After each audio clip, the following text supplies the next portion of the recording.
मेरो नाम चाहिँ उज्जवल रिजाल हो, म यहाँ विराटनगर निवासी। म रक्षक सुवेदी। मेरो नाम आयुधा छ है, म विराटनगरवासी। मेरो नाम चाहिँ प्रसन कार्की हो। मेरो नाम आयुष कार्की।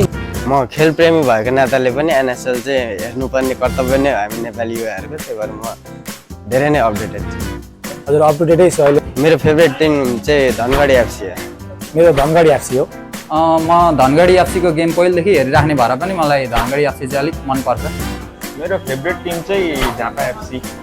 अहिले भन्नुपर्दा ललितपुर सिटी एफसी सर। अब एनएसएलमा चाहिँ वास्तवमा भन्नुपर्दा अब बिसिएफसी थियो मेरो फर्स्ट सिजन अनुसार चाहिँ होइन। अब बिसिएफसी नभएको कारणले धनगढी र चितवन चाहिँ एकदमै मन परिरहेछ अहिलेसम्म गेम हेर्दा। अहिले फेभरेट टिमको हिसाबले पनि धनगढी एफसी बाहेक अरू कुनै विकल्प नै छैन होइन। पहिलेको साल पनि ललितपुरले जितेको, योपालि पनि ललितपुरले पनि लक्ष्य छ सर। मलाई अशोक खवास दाईको गेम अलिक पहिलेदेखि हेरिरहेको भएको कारण धनगढी एफसीबाट उहाँ खेल्नुहुन्छ र त्यही भएर पनि धनगढी एफसी चाहिँ च्याम्पियन हुन्छ भन्ने मलाई लागेको छ। फेभरेट टिमले नै जित्छ होला, त्यही भएर झापा एफसी नै भनौँ न। भन्नुपर्दा धनगढी र चितवन मन पर्यो नि, जे होस् धनगढीले नै उठाउँछ जस्तो छ है। अब धनगढी एफसी हुँदा हुँदै बाँकी अरूले जित्ने कुरै आउँदैन नि।